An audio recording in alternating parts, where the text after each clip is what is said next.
Hello, New Year's tubers, and welcome to what's really an update video with me, Blue Ankylo. Although in the background we'll be showing some post-commentated footage from a game that I've been playing a little bit, seeing as Star Wars is in my blood again. This is Star Wars: The Old Republic, the MMO, and this is an 8-man operation on story mode, which is super easy. With me, it's called Karaggas Palace. It's the second one. Don't worry about it too much. We'll just be talking about it a little bit. But the main point for today's video is for me to talk about sort of what's been going on in the channel and sort of future plans and whatnot. The beginning intro bit of this this operation is pretty standard. It's just I'm the healer, Valenquy Vrand, Deregular, Dire Guardian. Wow, I'm really good at reading. That's our main tank. Leia is our secondary healer. SWTOR is sort of an off tank, and the rest in the middle are just DPS. So don't worry about them too much. We clear some trash out before we get to the first boss, so it'll take a while before we get to anything interesting. So, channel update news. First up, sorry for missing the last couple weeks of videos with Ogre Battle and the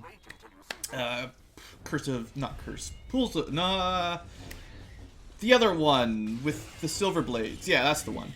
I meant to have like a stockpile before Christmas break, but I ended up not having a lot of videos ready to go, and I accidentally ran out, and then I just took some time off with the wife for the holidays, and you know how it goes, so I do apologize. I don't like to have big long stretches of no videos on the channel, but it happens every now and then, you know, life, things like that. So I will be getting back to Ogre Battle and Silverblade soon, and I've also got another surprise one that some of the live streamers have seen before that I haven't uploaded to YouTube yet. I should have uploaded over Christmas. I really wasn't on the computer very much, so I didn't do anything like that. So yeah, those series will be getting back to the channel regularly, hopefully in the next couple days by the weekend. What else was I going to say? For streamers, for those of you who enjoy the live stream, I sort of took a break from that as well, even earlier. I will get back to it at some point, though, don't worry. Maybe not, 3 days a week regular, but I'll try to get like a Sunday or a Monday or some day that I just focus on doing a little live stream with the viewers. I just don't have a lot of games I really like to live stream, so we'll get around to that eventually. Now, as for plans for the channel, I guess there's not too much to talk about for the channel, really. What was I going to say? I've had lots of good feedback for Ogre Battle, and Shining Force 2 was one before that. So I'm going to confirm that hopefully in 2016 we're going to get Ogre Battle 64 for the N64 and Shining Force 3, if I can get it to work all nicely, because that's a difficult one to set up a little bit. Fan translations and such. We finally meet Karagga. This is the technically the boss of the zone. I have to sort of skip through this stuff because group operation mode, they don't wait. But anyway, he's the big boss guy, and he drops us. If I'd let the video go, you actually fall down into the pit, kind of like from Return of the Jedi. So anyway, we're just getting set up for the boss fight. I'm sure it takes a minute for everyone to get ready. So yeah, I'm going to get Ogre Battle and Shining Force 3 at some point. I definitely want to get to the next Final Fantasy game in the series. I keep threatening to do a Wii game. I'm going to get to Xenoblade Chronicles one of these days. It's a big project. I really want to get... I'm showing off my looks. That's the set I'm using. It's actually like an old Operation Endgame set from like 3 years ago. I don't think you can even get it in game anymore. And I've got my cool black and purple lightsaber. So that's the plan for upcoming videos. Talked about live streaming. Oh, there's one more thing I wanted to talk about before we get to the boss. Some of you may have noticed that there's some advertisements on my my videos lately. I did finally join a YouTube network called Curse. Network of gamers, something like that. I'm sure you guys can Google it and figure it out if you want. It's actually a pretty open contract, so you guys could see exactly what I've got. If you go look at Curse, you can see the terms of service and all that. I figured, I've had some people suggest that I should just monetize a little bit It's really not going to make me much money. Like, the advertising revenue, I think I worked it out. It's something like 1/4 of 1 cent per view, assuming you watch the ad or something. So it's really, really not much to worry about. I just turned it on because it's a little bit of passive income that can help pay for the occasional game for Let's Playing or new microphones and headsets and stuff like that. And I thought that's kind of cool, so I can use the occasional YouTube monies for just for gear replacement for the hobby, really, more than anything. I'm not going to get rich, let's just say that. This is, what do they call this thing? I hardly ever target the boss because I'm always on healing. This is the first boss anyway, and he's kind of cool. The mechanic for him is you can't taunt him, so the tanks can't keep him away from the healer. You see here, he's focused on me, knocks me back, does a little bit of damage. He just randomly switches between party members and hits them. He's also got a really big frontal cleave, so assuming it's a good group and they know what they're doing, most people will stay behind him. The cleave is actually almost 180 degrees, like from in front of his feet, left and right, forward, basically hits you. I'm just behind it in the spot I'm standing in right there for that last cleave. He's got some other moves, but essentially on story mode, easy. I actually got hit there. That's how wide the area of effect is. On story mode, these things are super, super easy, but if you're playing hard mode or nightmare mode, they actually, well, they can kill you. They're tough. This is a tough fight.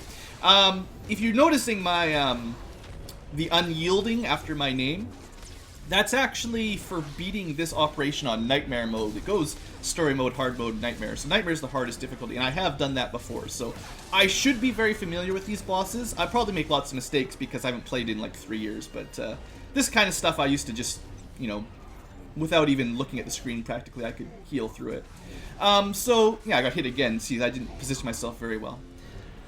Right, so monetization stuff while the boss fight's going on. It's gonna take a while for everybody to kill him. Yeah, if you guys don't like ads, you guys, I'm sure by now know what to do. I really am not offended if you put ad blocker on or something like that. It's totally cool, and I probably do too. So don't worry about it. Oh, now he's enraged. He's really mad. He's totally red. I hardly ever look at the boss because I'm so busy focused on, like, if I can show you the mouse. I'm always looking at these health bars and then my healing abilities. I hardly ever pay much attention to what the boss looks like or the animations.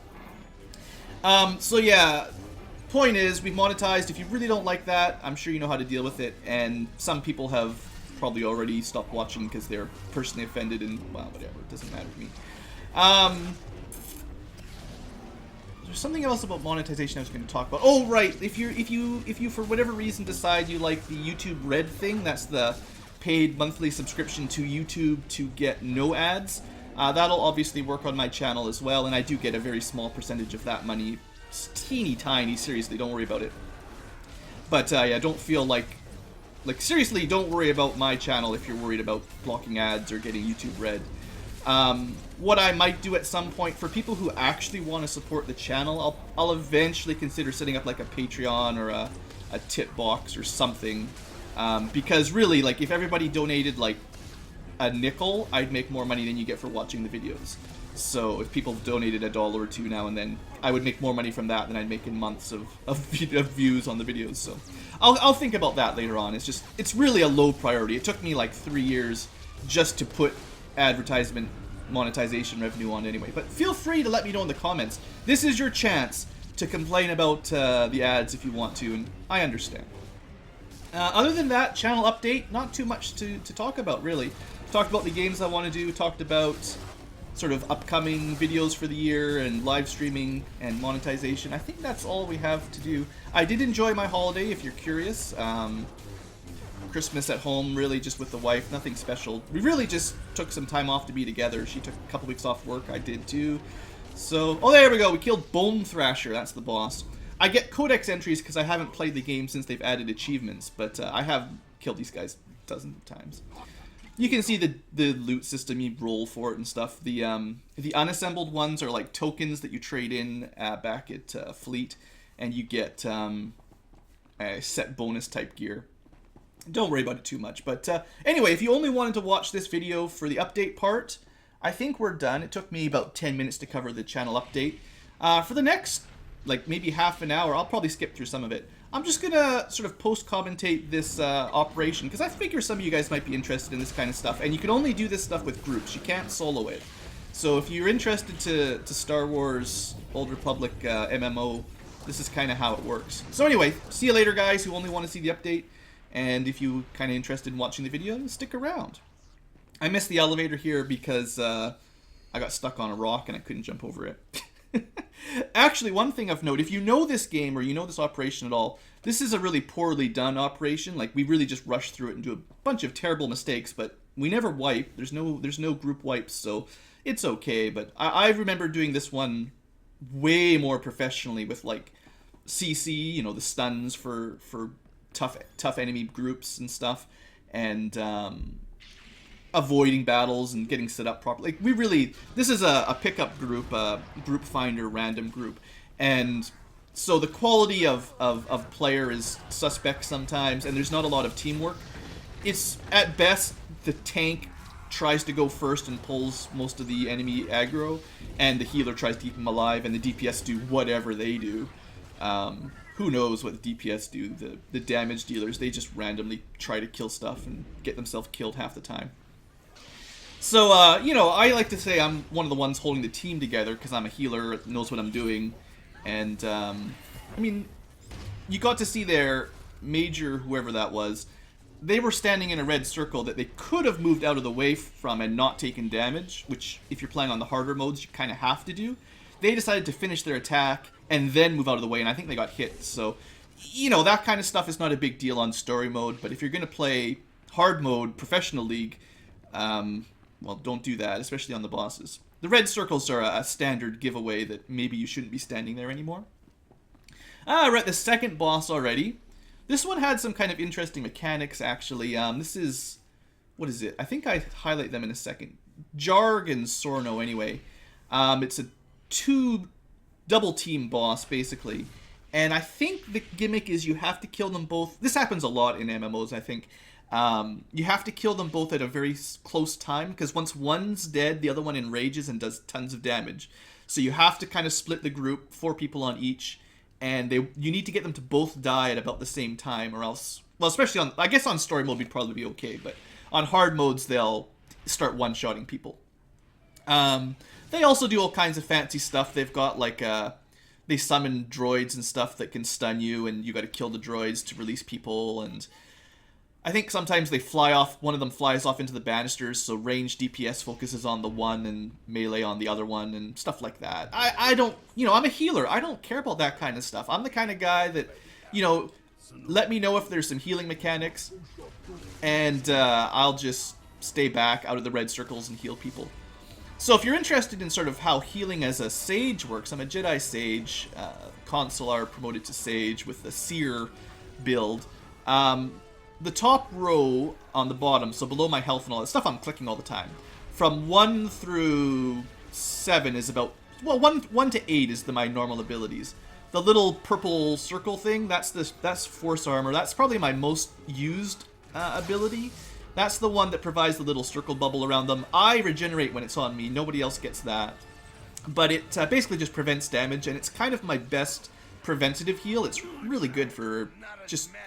You can put it on people ahead of time. Like, you'll probably see me clicking on people, just putting bubbles on them all the time.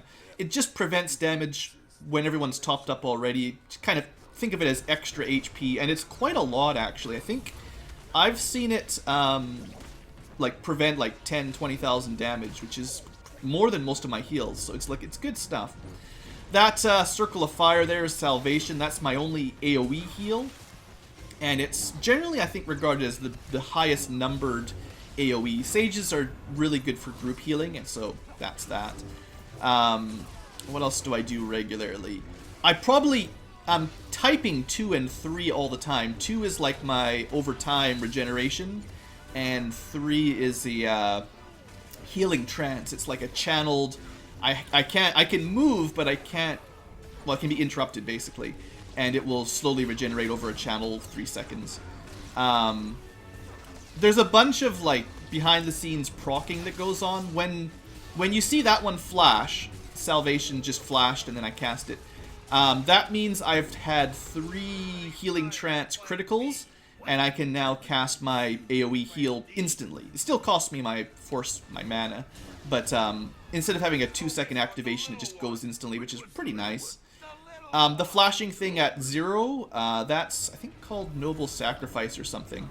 That one also comes from Healing Trance criticals, so once I've had a critical, it doesn't take 3 criticals, you can use 1 charge at a time. And that restores extra force and increases my force regeneration. So that's kind of my MP maintaining ability, and I use it pretty regularly. I don't like my force to go below about half, but you know. We've also got 5 is kind of cool. This is a new one from one of the expansions. It's called Wandering Heal. You cast it on someone. When they take damage, they heal like 10,000 or so, and then it bounces to somebody else. So it can heal 4 people for about 10k, and it just sort of bounces around once you take damage. It's actually pretty fun. So I use it as one of my instant big heals, which is kind of fun. You kind of got to see the white healing orb bouncing between people. That's the visual for that one. And then 4 and 5 are the heals I use the least often. 4 is my fairly quick activation, not instant, it's just 1 second or so. Fairly quick heal that costs a lot of force. It's very bad for efficiency. And 5 is my slow big heal. Oh, also, this is my boots. I actually needed that boot because technically it's an upgrade and I got it. So there's my luck. I got the good roll for it. And yay for me. So this operation is a success for me because now I've got a gear upgrade. So there you go. And you can see you are no longer an ops lieutenant. The ops leader, they try to keep it fair so everyone gets to need 1 token item like that, and then you're not supposed to later on. People can still be jerks and need for it, but that's pretty bad play if you do that. So I just needed the one thing. I won't be needing any other items from this run because it wouldn't be fair. You can also see here one of the, I think it's just one of the, or actually that's the off tank, I guess, trying to tell people to focus target on the guy he put the little target sign on. I don't know if people do that very successfully. Some of these pulls, these groups, are actually quite tough on hard mode if you're not doing them properly. Like, you should be stunning a few and focusing down the most dangerous damage dealing enemies, but I don't know if my group does stuff like that. Oh, this is a fun part of the operation. You have to, when you're dropping down, there's no elevator, you have to land on these platforms without falling the entire elevator shaft down. I think someone fails on the way here. I'm cool. Someone looks pretty dead there. I'm pretty sure they fell too far and died. Yeah, and then he had to get rezzed. It's just kind of a funny little mechanic. You have to land on the platforms. I don't like platforming very much. Anyway, now we're into, what is it? Bog rat, swamp rat, something. Womp rat, that's the one. Between a bog and a swamp. So there's kind of a fun little mechanic that happens here. These guys put poisons on you and the fever. So the little white ability on the left, that's my cleanse. That's my remove poison, basically. And I try to keep on top of that. That's one of the important jobs for the healer, and it's sometimes hard to tell who's been poisoned because you just see a tiny little debuff icon for it, and you don't know if it's cleansable or not just at first view. Like, there's a lot of debuffs you'll see on people that I can't do anything about, so I'll hit cleanse and nothing happens. But that little poison tick, there's 3 on the tank right now. The next time I cleanse them, that'll go away. Assuming I ever do that. I obviously wasn't paying much attention. Someone will cleanse them, I'm sure. Well, it would have burned off at the same time as I cleansed it anyway. Who knows? Since when am I an amazing healer, right? I haven't played this game in years. Now, the other icon on Dire Guardian is he got Womp Rat Fever, and I happen to have some healing items for it because I'm amazing and I brought stuff like that. So you can only cure that with the injector there. And here I am trying to remember how to split a stack. Of course, they pull a group, so instead of me giving it to him, I have to heal again. But we'll give it to him eventually. He's planning on dying just to lose the debuff. I think it's actually a fairly serious debuff, the Womp Rat Fever, and you can't get rid of it without the injector or, well, dying. You can see me checking out some of the debuffs just to see if I can cleanse them or not. Usually armor debuffs or or stuff like that, armor debuffs, and what else is there? There's a few things like that you just can't cleanse. But anyway, I'm such a nice guy, I gave him the free injector. It costs like 100 credits, so seriously, it's not a big deal. I just bring them. So, you know, here we are working our way through. I'm starting to run out of stuff to talk about because there's not a lot going on. We're actually about to run into a group that almost kills us. I have a feeling what happened was our party sort of split and we pulled 2 different groups at the same time, although I'm not 100% on that because here I am just trying to heal people. And I don't really pay attention to how many enemies there are. I just throw down my fire circle and try to keep our HPs above 50. And you can see, like, there's a ton of debuffs on all my group mates right now. How do I know which ones are cleansable or not? I don't know. I just try to click when I get a chance and see if it does something. Like, I wish there was a way like all green debuffs were cleansable. Maybe that's even a thing. I don't know, but it'd be nice if there was like a rule like that and I could just figure that out. So yeah, these guys are actually quite tough, these, whatever they're called. And we got pulled out, and I got sort of frozen for a second. Standard stuff. But suddenly, bam, everyone's dead. I was almost dead. One of the DPS died. I'm freaking out here going, oh man, the tank's almost dead. I better, like, heal him pretty fast. And things get under control pretty quickly. I guess it was just a normal single group, but maybe the DPS pulled it instead of the tank, and then he just died instantly. And I mean, I took a ton of damage. So, you know, that's how it goes. But we lived, and only the one DPS that probably went out and got himself killed.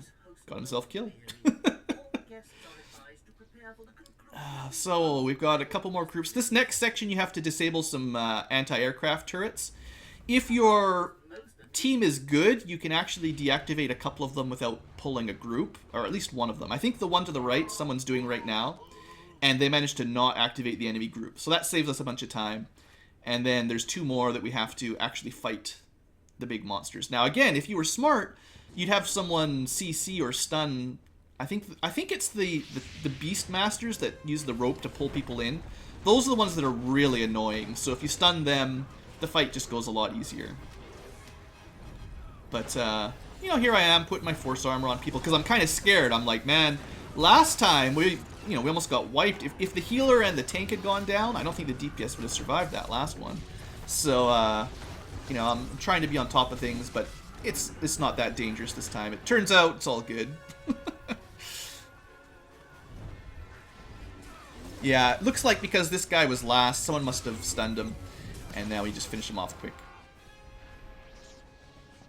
So yeah, that's the little computer icon that disables the turret. 2 down, 1 to go, and then we'll get another boss. It's actually going to be like a 40-minute episode because the operation took about that long. Considering there was no wipes, 45 minutes is actually a pretty good time for a full Karaggas Palace op. I think you could do it in about... I bet you if you were speed running, you could do it in about 30 minutes. If you had a really good group that was all geared high and everybody knew what they were doing already. Nobody took any breaks.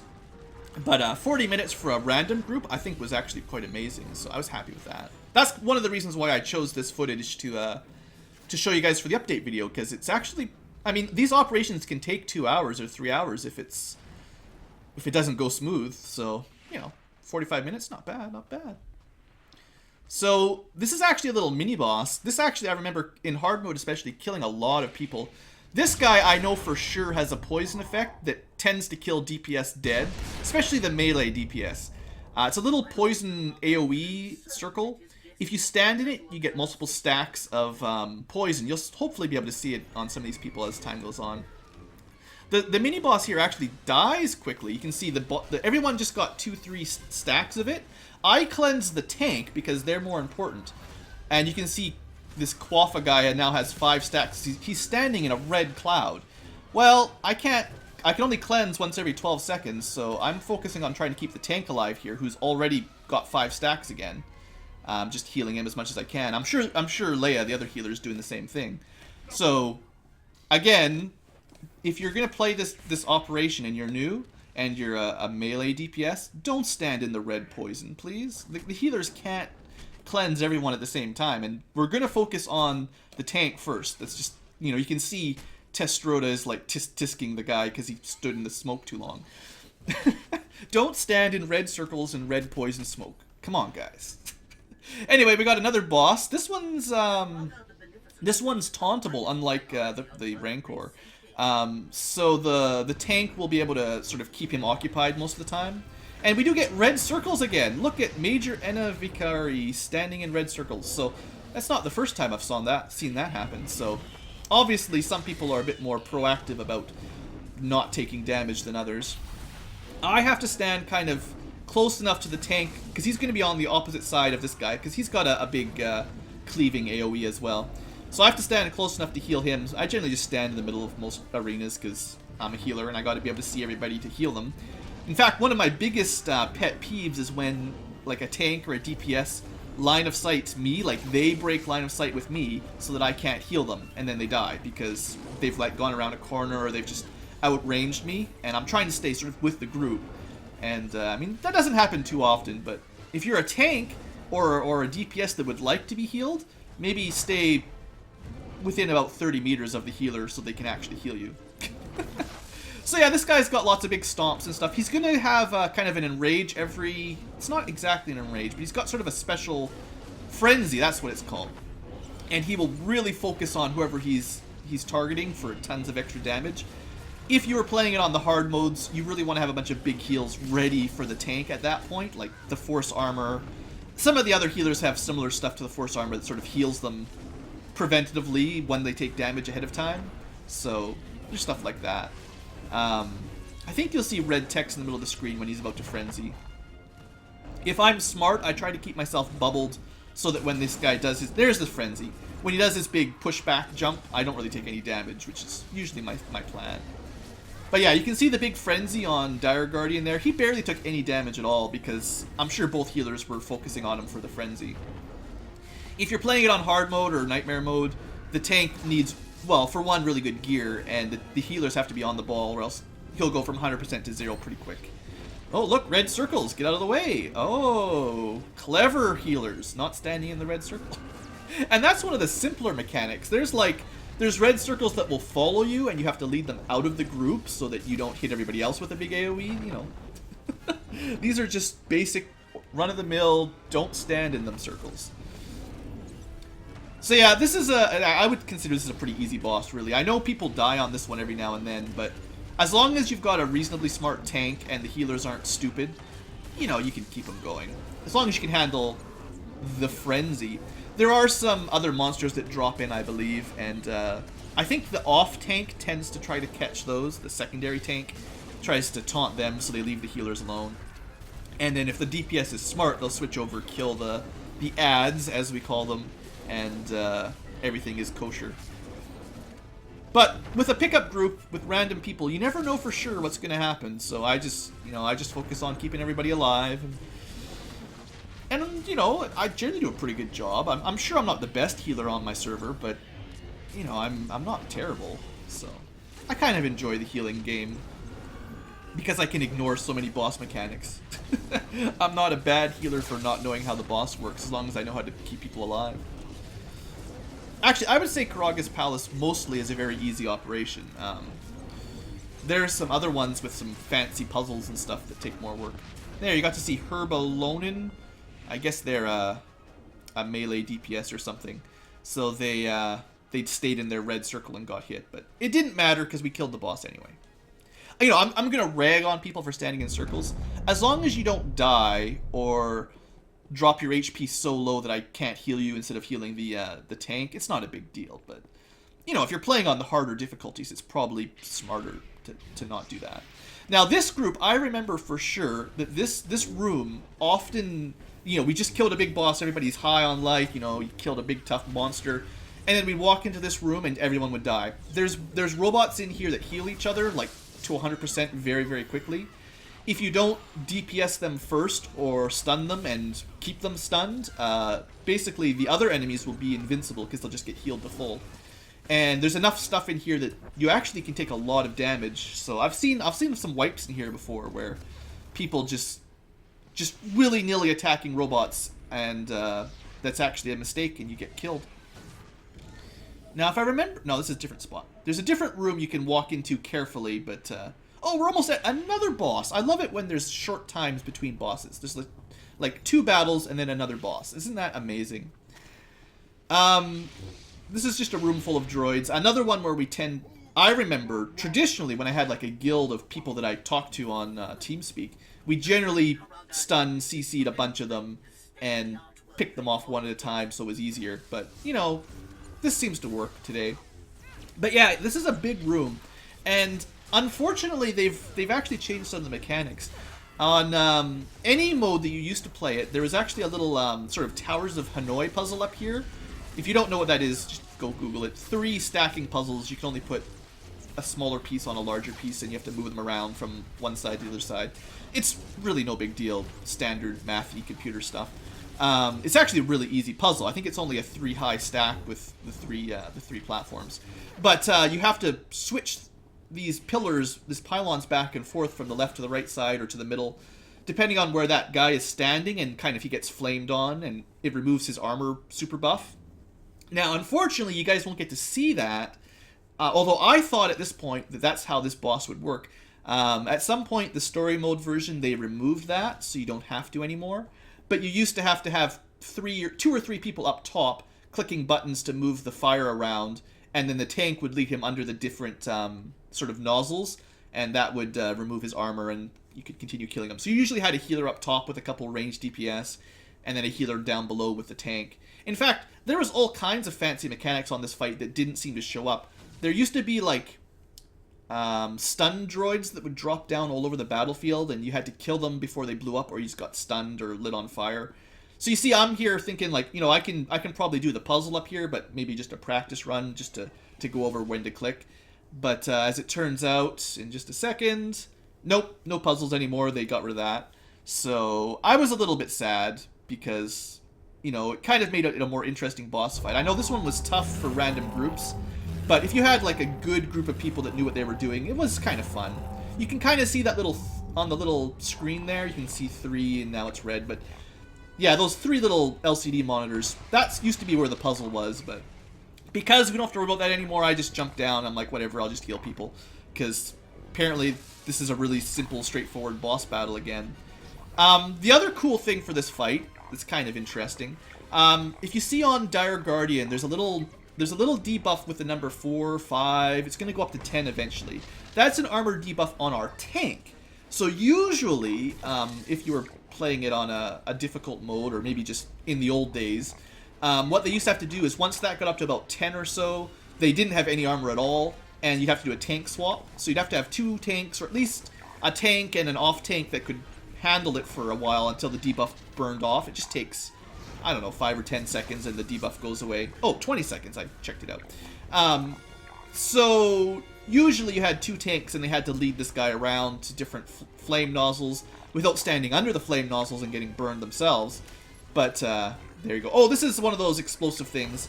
So a good group, once you get something like that on you, you try to stay away from other people so that they don't take the AoE damage when it explodes.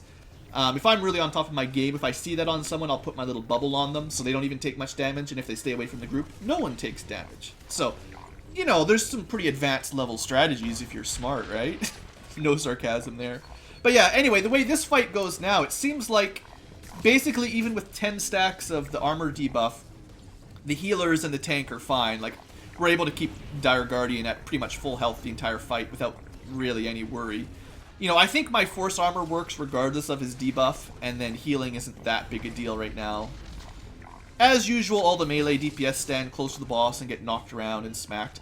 To be honest, if you want to play this game, I highly recommend either ranged DPS, guns, or magic, force magic, or tanking or healing can be fun if you like that sort of thing. But yeah, the melee DPS, there's so many bosses and enemies with mechanics that knock you back and stun you and take extra damage. I don't know. I mean, it's cool fighting with lightsabers slashing around, but it's kind of, I don't know. It's harder to be a team member. You get so much time spent being sent up in the air flying and not being able to actually do damage, even though you're supposed to be a melee DPS. That it's kind of annoying. But people, there's always a lot of melee DPS because people want to be the Jedi Knight or the Shadow, the double-bladed lightsaber there, Herbal Ronin. Wow, I'm really good at reading. That's a Shadow, Jedi Shadow. It's kind of the opposite advanced class as what I am. And he's just standing there backstabbing the boss with his blue lightsaber. I think McGurd, that will be a Sentinel with black-red lightsabers over on the right side, so he's doing his thing. Testroda, that's another Shadow with the double-bladed. So, I mean, there's a lot of melee in this group, really. We've only got... There's a Guardian is the off-tank, and I think... I really didn't pay much attention when I was doing the operation, but... Point is, most of the team is melee. There's just, like, one ranged DPS and 2 healers that are obviously ranged. So there's some pants. I actually could have used those for my set. I actually would have liked them, but I played nice. I didn't need those, even though... Because I got my boots, so I didn't take an extra pant. But the pants would have been nice, because I could have got a better set bonus for my class. And then this Testroda guy wants to trade the boots, the pants for the boots. And I'm like, no, I'm okay. I could use either one, but seriously, why did he roll for the pants if he didn't want them? Is kind of what I was thinking. Also, people ask questions like that, and because I'm like trying to heal, there's no way to really answer them because like I'm trying to keep people alive, unless you're on like voice chat. This is another room. I know this room for sure has killed the group I've been in many times because people just run in there. You know, you just killed a boss, and again, you just run in and suddenly, oh man, everyone's dead because that was a really tough pull. But, you know, we live, so it's fine. We're actually very close to the final boss, which is, this is a tricky one too. You can go, I think you can go up this elevator. You can stand in this room without pulling the group, and if you're with a proper group, we'll try to stand in the corner here without activating the enemies so that we don't all die. Just get some stuns in and stuff. See, the healer actually went down really fast there because, I don't know why. Maybe the tanks didn't taunt or something. Anyway, I get my revive off just in case we need her because the tank's almost dead and I'm like, well, one healer, maybe I'll use my every 3-minute revive just to keep them alive. But yeah, these rooms you can do a lot smarter if the team is not dumb. But I'm such an amazing healer. I keep the tank up, I get the other healer revived, and, you know, we're all fine. I'd like to think that if you had a subpar healer on this this operation, like if you hadn't had a good healer, and I'm not saying Leia's bad or anything, Leia's probably just fine, but if you had like bad healers, the other group, the tanks and the DPS, would have got this. Our group would have been killed by now. If it wasn't for having a couple healers that knew what they were doing, for sure we would all be dead. Just saying, you know. Story mode's pretty easy, but like sometimes I get a little frustrated with people just pulling groups and getting people killed for really no reason other than they're in a rush. I think there's like 2 or 3 more groups, and then you can see Karagga the Hutt. We actually get to fight a Hutt as a boss. I thought that was really cool the first time I got here. Because, I mean, sure, Leia got to kill one in Return of the Jedi, but this is a full battle Hutt with a giant sort of tank thing, and it's kind of fun. Actually a pretty tough fight in the old days, the actual boss fight. We'll talk about that once we get there. But yeah, I remember like the turrets and stuff in this area being quite damage dealing. Like, this is another one of those fights where if the tank and the healers aren't in sync, if you're not ready to heal them pretty quickly, or even worse is like if the tanks don't use their AoE taunts and actually get everyone's attention, if the turrets start shooting the healers, we're screwed, because the turrets do a ton of damage. At least, again, on harder modes.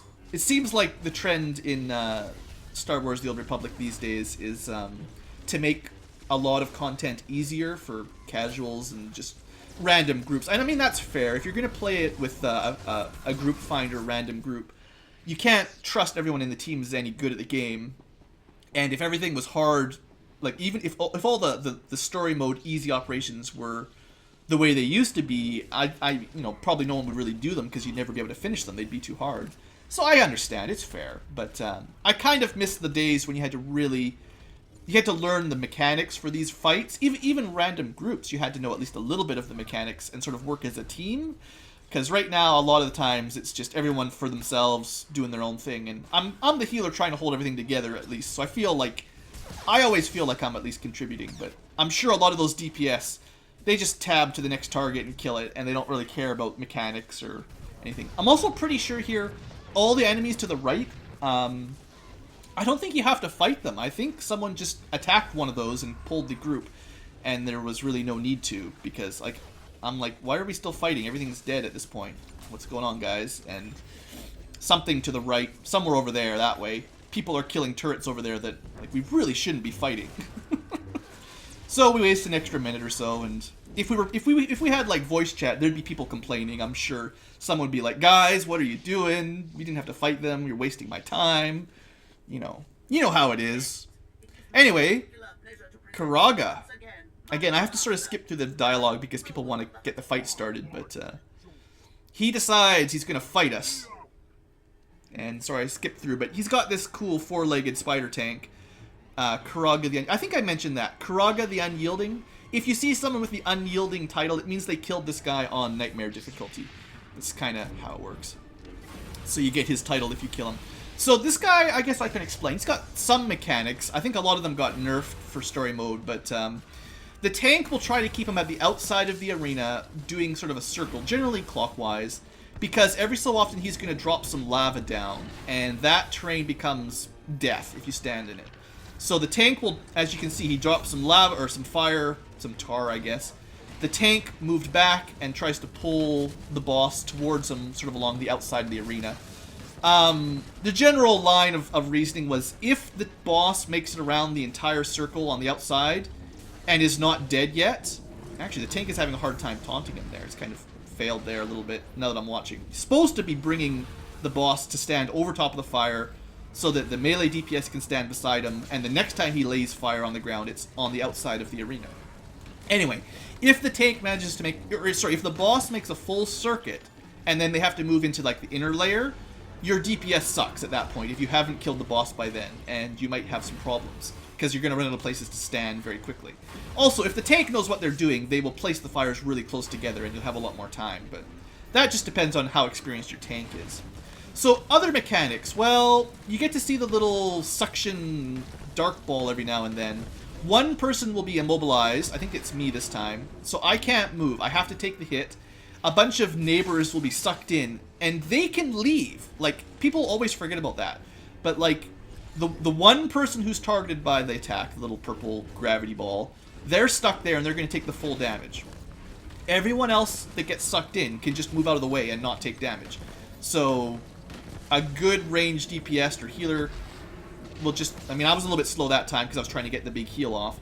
But, I think actually getting at the salvation heal was more important than getting out of the damage, but most of the time moving out of the damage is preferable to, like, especially if you're DPS, just get out of the way.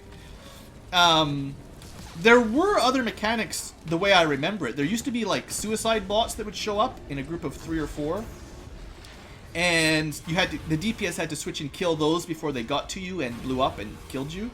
But I didn't notice any during this fight, so maybe that's a hard mode only mechanic. Or I mean, I'm used to doing these on hard mode and nightmare mode. Story mode may have never had them for all I know.